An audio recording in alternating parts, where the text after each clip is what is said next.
A person wearing a ranger hat and dark jacket stands at a wooden podium on a small stage. A large projection screen displays text listing various U.S. government departments and agencies. An audience member in a blue jacket sits in the foreground. Well, good afternoon, and welcome to the Tent of Many Voices and Core of Discovery 2. Core Discovery 2 is a national traveling, multi-agency federal exhibit about the Lewis and Clark expedition. It has a partnership among many different federal agencies, see many of them listed on the stage here. The National Park Service is the lead agency, and those of us you see in uniform and are traveling with this exhibit work for the National Park Service. What we do here in the Tent of Many Voices is we bring in a wide variety of presenters to share with us some different aspects of that Lewis and Clark expedition 200 years ago, but also to look at the history and culture of all those various American Indian nations that were living here for thousands of years before the arrival of Lewis and Clark and the other Europeans or European Americans. And we have with us a representative of one of those American Indian nations. We have Sam Robinson. He is Chinook. He's a Chinook council member, and he is a longtime resident of Clark County. He's also involved in the planning and building of a, let's say it for me one more time. Capitol Plank House. Capitol Plank House. And he is going to talk and share with us some of the history and culture of the Chinook people. So let's give him a warm welcome here to the Tent of Many Voices. A person in a white cap and red shirt stands at a wooden podium on a small stage. An American flag hangs behind them. A projection screen displays photo show with colored squares. Ahayam. My name's Sam Robinson. My father was Scott Robinson. His mother was Dora Clark. Her mother was Annie Hawks. Her father was John Hawks. And his father was Tom Hawks Huxwell, who was a signer of the 1851 treaty. I like to say this because in Indian culture, we really take a lot of pride of tracing back our history, because for a long time in Indian country, we were forced to forget a lot of our history. So I like to talk about that. Who were the Chinook people? The Chinook people, they existed on this Columbia River out here. And these are some of my snapshots I thought I'd entertain you guys with. Anyway, the Chinook people, they existed along the Columbia River all the way from the Dalles to the mouth of the Columbia River, down to Tillamook, up into the Willapa. There was about 11 different tribes along the way, and some of them you probably have heard of, up in the northern area, the Wasco, the Klickitat, the Multnomah, the Willamette, and the Cascades. And a lot of those tribes were ceded through treaties up to the Warm Springs and into the Yakima and down into the Grand Ronde. I myself today, as a council member for the Chinook Nation, I represent the 5 lower river tribes, the Clatsop, the Kathlamet, the Willapa, the Wakayakan, and the lower Chinook people. We have about 2,500 members there today. The Chinook people, they were pretty dominant to the Columbia River. They lived in plank houses because of they didn't have to travel. The river provided for them. It provided smelt. It provided sturgeon and steelhead. It provided transportation. So we hung along the river and we made our domain in the river. It was one of the quotes that I like to use is Dr. Stephen Beckham from Lewis and Clark College was our ethno-historian. He did an interview for an article in the Seattle PI. It made me proud when he said that the Chinook people were the Phaeocians of America, because we knew how to manage that river just like the pharaohs did their river. And we had many of the chiefs along the river that controlled it. The chiefs such as Casino and Comcomly. Pre-contact, with the Chinook people, we were powerful back then because we did a lot of trade off the river to Indian tribes that were up in the desert area, would come down and get fish oil that we had prepared, and we traded for elk and so forth.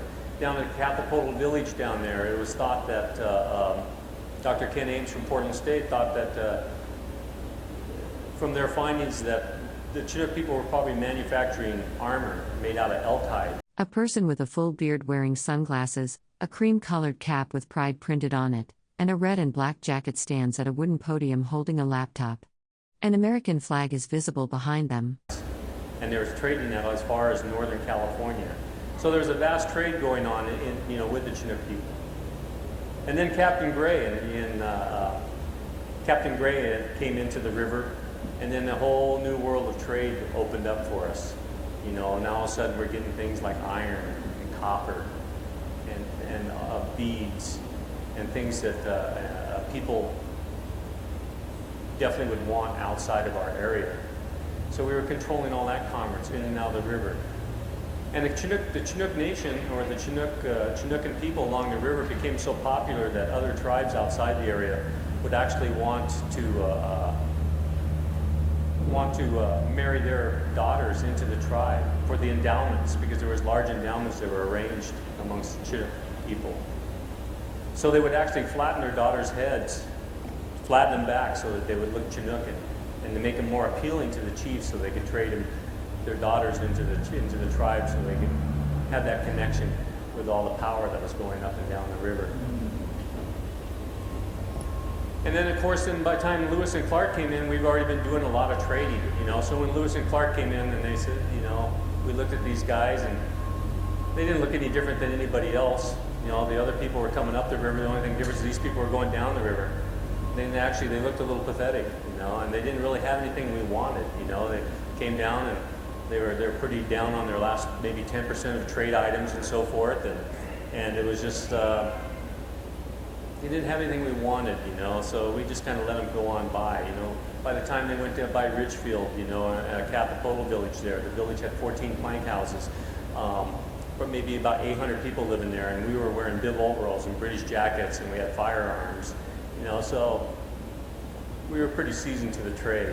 But we didn't let them starve, They got hunkered down in that dismal niche, and they thought it was the end of the world, for 4 or 5 days they were hunkered down there, and they kept making many attempts to get around around the dismal niche, and they thought it was the end of it. And then all of a sudden, a chief from the Kathlama Chinooks comes paddling across the river. He's standing in his canoe, and he's coming to trade, give them food, and they couldn't believe it. First thing, they thought that the canoes were magical. And I tell you from my experience, I think those canoes do take care of us. I've been out in that Columbia River in our canoes, and I have a lot of faith in those canoes. There's one of ours that's sitting out there right now, and they're beautiful. We hope to have some larger ones here pretty soon. But so we talked them into moving over to Fort Clatsop. They made that famous decision down there at the station camp whether to move back up here to Stevenson or move down there to where Fort Clatsop is, and they chose Fort Clatsop. That might have been their mistake because they got a little moist down there. But we made sure that they stayed alive. A person with a full beard wearing glasses, a tan cap with pride written on it, and a red and black jacket stands at a wooden podium holding a laptop. An American flag is visible in the background. We fed them well, and when they left, they signed over the fort to the Chinook people, So Lewis and Clark, back then, we helped them out. Today, they helped us out. It was probably about 4 or 5 years ago we didn't realize if we were going to even participate in this whole entire commemoration. Council, they had a tough decision to make. What are we going to do, And my thoughts were to the council. I was new on the council, so I was a new voice. Was that one thing that the Lewis and Clark can give back to us is enlighten the people on the plight of the Chinook people. Let everybody know where the Chinook people stand today, and where our battle's been for the last 33 years and so forth. So there was something to be had, and still the decision hadn't been made yet. So one day we put a canoe out on the water, and it was weather kind of like this, maybe not quite as cold, but windy, not rainy, but windy and choppy down at the mouth of Columbia River. We heard there were some reenactors that were going to make a trial run down the river, and it was Scott Mandrell and his people. So we were curious about those people. And when we did, They waded in the river, had a couple fish we were going to gift our elders. They never came. And then we get word, hey, they're already on the beach. They overturned their canoe about 20 miles up the river and they gave up. So we came and we gifted them a fish, and it was kind of they didn't expect anybody. Nobody came along and gifted them anything. So they weren't prepared to gift back because it's always traditional to give both ways. And gifted them the fish. They had no way to prepare it. So we had an elder there. He's about 82 years old, George Lonergan. Pulls out a little pocket knife and he fillets that fish out and cooks it right on the beach for them. And at that time, he had this bond with Scott Mandrell, And Scott gets back to St. Louis and he starts writing out. He wanted to know who this George Lonergan was and wanted to know where he lived and so forth. And so George, they finally got a hold of George, and when they kicked off in St. Louis, they flew George and his wife Millie, who makes wonderful baskets, back to St. Louis, and it came time for Jefferson to hang the medal on Lewis there, and Scott, portraying Lewis, stopped him and said, "Is George Lonergan in the crowd?" And he gifted that medal to George, and so there's that bond today. And then they made a trip to Bay Center, and they picked up a little canoe called Little Wolf that George had carved out for his grandchildren. And they took Little Wolf, and Little Wolf followed them all the way down the trail until they got to the plank house. A person with a full beard wearing a tan cap with pride written on it stands at a wooden podium holding a laptop. They wear sunglasses, a red and black jacket, and a lanyard. An American flag is visible behind them. And then they gifted it back to George and Millie then. And then, so Little Wolf made the entire journey. And Little Wolf's over up on the porch today. It's a great little canoe. And George has got 3 other canoes in the works, but they're almost as long as the stage right now. 82 years old, and he's still carving canoes, And he's running cattle out there in Bay Center too. It's just a great, it was a great bond that we made that day. And then we decided to move forward with the Lewis and Clark event. And it has every place we go, every place we put our canoes in the water, people are happy to see us, and then we feel good, And then when we tell people of the tribe, in our plight. Well, let me explain to you what you're seeing here. I was just going to put this up here for you guys to see as a backdrop. I'll explain to you. This is one of our ceremonies that, in the last 5 years, we decided we need to start bringing back our culture. This particular ceremony here is our first fish ceremony. And when you bring that first salmon into the river, there's certain ways you need to prepare it, and there's certain ways you need to treat the fish. You bring the fish up, and one of the elders kicks the fish to kill the fish, and then the children there, they're putting berries in the fish's mouth and feeding the fish, and you honor the fish, and then you cook him, and everybody eats from that fish, and then when you're done eating that fish, you put it back into the river. You put the bones back into the river. And that allows that fish to go back out into the ocean and let all the other salmon know what kind of respect that you've treated him with, and they'll come up the river too. Some strange things have occurred, We've taken those bones out into the river in our canoes, and you put them back into the water. And we generally go out there on an incoming tide, so the water's always coming up the river so we don't get sucked out into the ocean. And we've gone out there and you lay down the bones. They're on some cedar boughs and they're floating there in the water. You just take it and lay it down. Well, one year we just set it down and those bones just shot out like a rocket right back out to the ocean. And the wildlife, they're always around us too. The eagles, they come and check us out, and the sea lions and the salmon. And so I think nature itself understands that the Chinook people are out there again, and they really they like that. We like that too. This particular here is the opening of William Clark Park. It was a great day. And, well, I'll let you keep putting it close anyway. So we decided to come out and we decided to go ahead and participate with certain Lewis and Clark events. There were some of them that we couldn't because of the politics of it, but in reality, my cousin and I, we put it up to vote that we would come into court too and tell the story, and the council voted to allow us to do that. And today, A person wearing a cream-colored cap with pride printed on it, sunglasses, and a red and black jacket stands at a wooden podium holding a laptop. An American flag is visible in the background. Today, today one of our biggest battles for the tribe is to battle for federal recognition. In 1967, we were going to go for some aid for a few of our elders that needed some medical aid, and the federal government came up and told us, what are you talking about? You're not a federally recognized tribe anymore. And we're like, well, what are you talking about? Well, there was a head of the BIA that decided he would go ahead and swipe over 100 tribes off the list of recognized tribes, and us being a landless tribe, it was a pretty easy pick, for them. Even though it took an act of Congress to take us away, and that never occurred. But meanwhile, they were gracious enough to create a process for you to go through to become recognized again.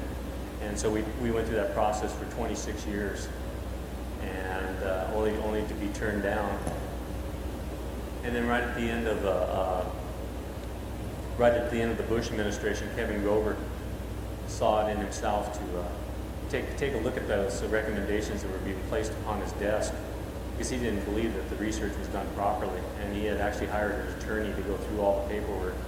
And they looked through all the paperwork, and he called our council back there, and he said, I want your council to come back to D.C.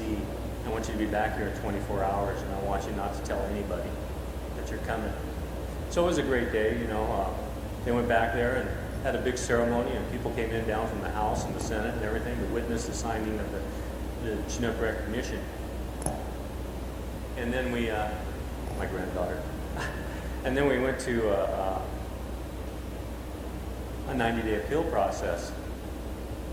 And with that, on the 89th day of the 90-day appeal process on our federal recognition, the Quinault tribe decided that they would go ahead and appeal us and uphold our recognition.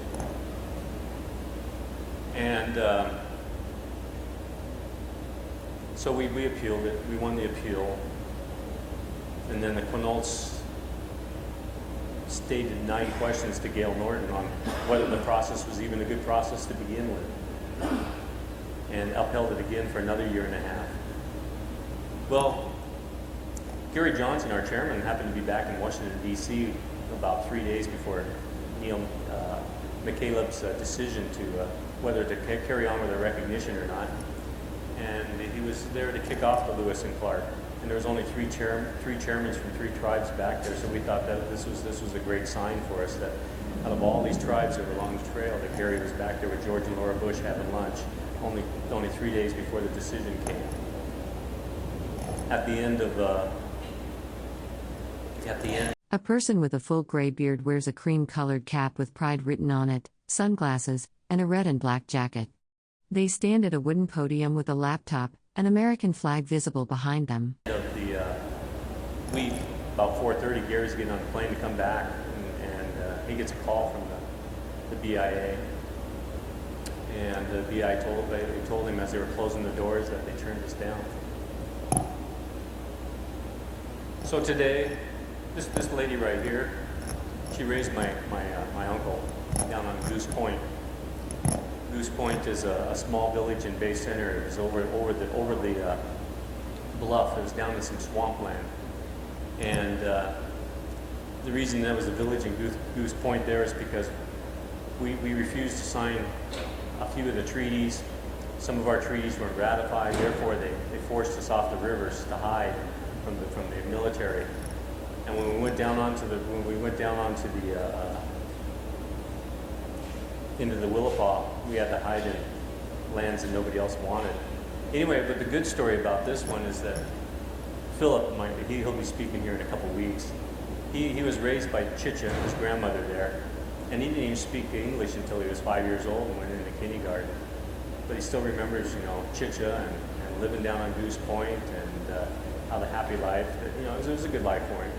And he learned how to respect the land. And he definitely, she kept him working hard, chopping firewood and everything going there. That's my great-great-great-grandmother, Catherine George. She was a wealthy person. She's wearing a lot of Italian there. She's got a nice 4-point Hudson Bay blanket on. That's my grandmother. I was unfortunate I never was able to meet her. But anyway, so You know, we battle ahead, but, you know, as a tribe for recognition, but we also, we're proud, we're not waiting for things, you know. I mean, the tribe, we're trying to bring back our culture. Things such as Lewis and Clark, such as the plank house, you know, really helped us bring back a lot. The thing about the plank house is, you know, all of a sudden now you're starting to learn how to use cedar again, you know, making cedar houses, you know, making cedar headbands, you know, gathering and so forth, you know, because the Chinook people, that they were heavy on the gathering. They used spruce root from the spruce trees to weave baskets, and so that spruce roots would swell up and make you watertight baskets so that you could cook in. You know, cedar was the tree of life. Cedar provided you with clothing. The inner bark, you could weave clothing. You could make canoes. You could make plank houses. You could also, they used it for diapers for their babies, you know. So, I mean, there was a lot given from the earth there. The plank house is a beautiful project. I don't know if many of you have been out there. It's over in Ridgefield at the Wildlife Refuge, but a lot of heart and soul went into that building to build this replica. I don't even like. A person with a long beard and glasses stands at a wooden podium wearing a beige cap with pride printed on it and a red and black jacket. An American flag is visible in the background. They hold a laptop and appear to be speaking. I don't call it a replica anymore. I just call it the most modern Chinook plank house today. Because there was so much life in a plank house. You know, I mean, the families would gather in there during the winter.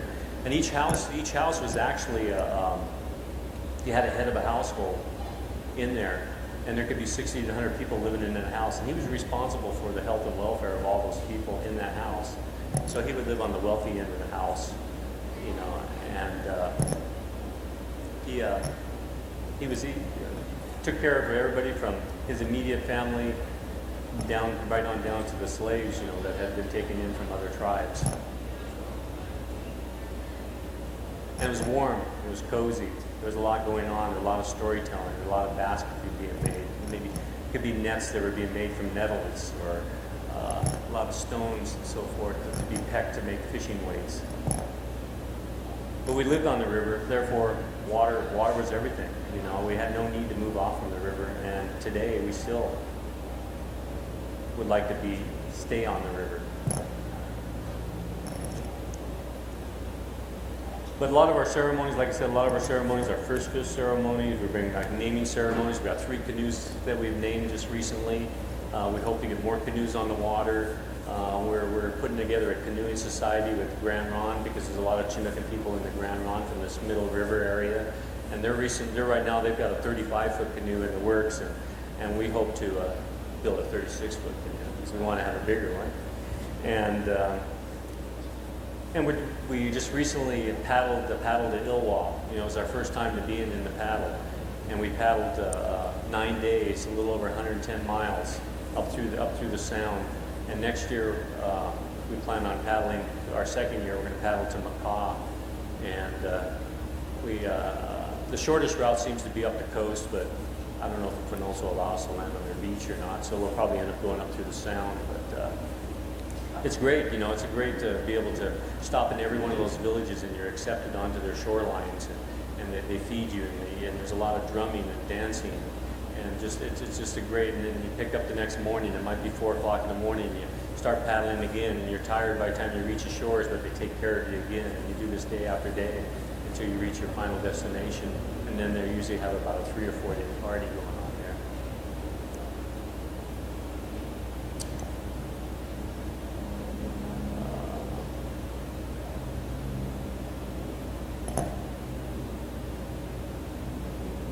Today we exist down in Chinook, down on the coast.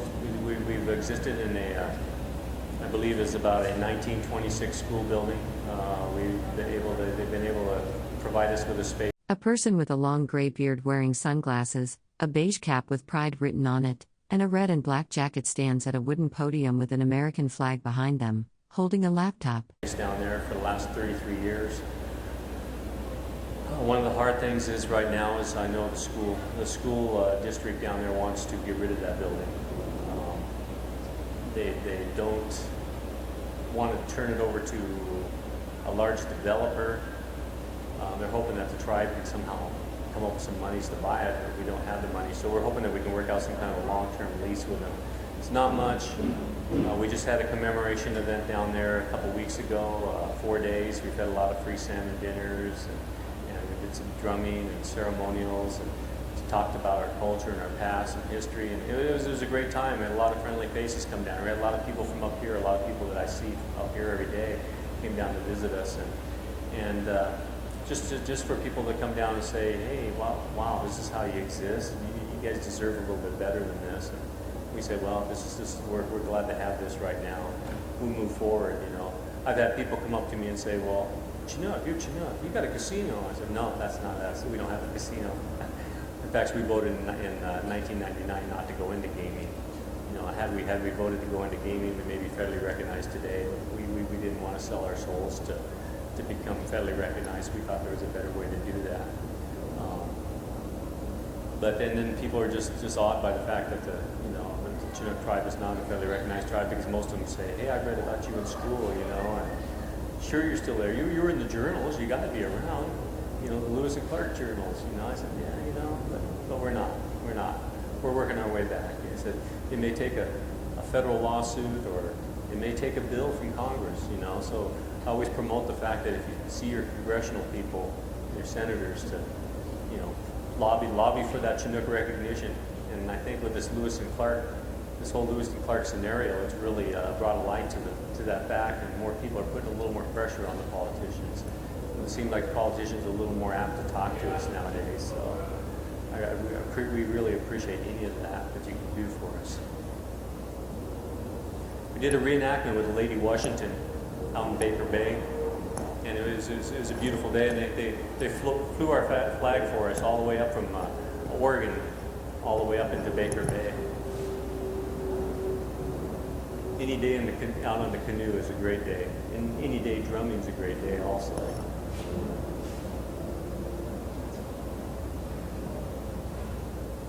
We're going to be doing a reenactment this Saturday too, probably about 12 o'clock out here by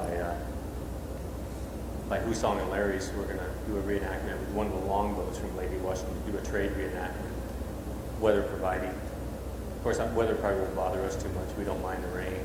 It's not too bad. A person with a full white beard wearing a cream-colored cap with pride written on it stands at a wooden podium holding a laptop. They wear glasses, a red and black jacket, and a lanyard.